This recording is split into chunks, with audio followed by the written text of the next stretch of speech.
All right, class, so today we are going to read, pair, and share with some short stories in this book, Silently with Partners. First, I'm going to model it with our classmate Thomas here. So I'm going to read, and he's going to follow along, as well as you all with me, this particular short story about Ruby Bridges. And while we're reading it, we're going to think in our heads the who, the what, the where, the when, and the how of this short story. So, when Ruby Bridges was in kindergarten, many schools across America, particularly in the South, still refused African American students their equal rights to an education.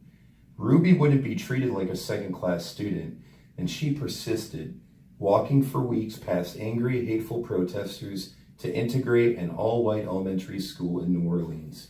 So, Thomas, who do you think the who was in this short story?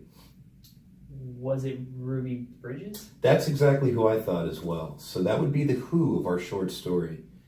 And with the what, I personally think it was the many schools refusing African American students their equal rights to an education. Would you agree with that?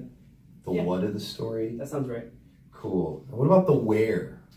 Where did the story occur? This was in New Orleans? New Orleans. Exactly right. When, this is a little tricky, but this is actually occurring in the civil rights era. And the how. So the how would be what Ruby Bridges did to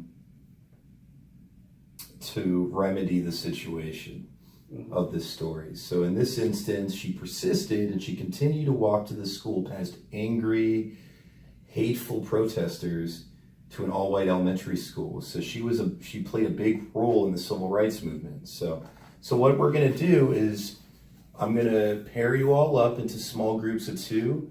We're going to quietly whisper read our short stories together.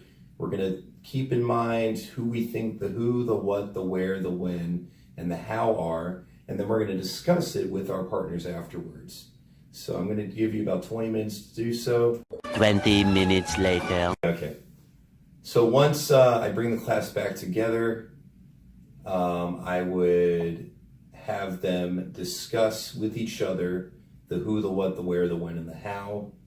And then for students who were struggling readers, I would pull aside into small groups and I would work with them individually, so to help them and assist them on this as well. Cool. All right. Thank you for watching.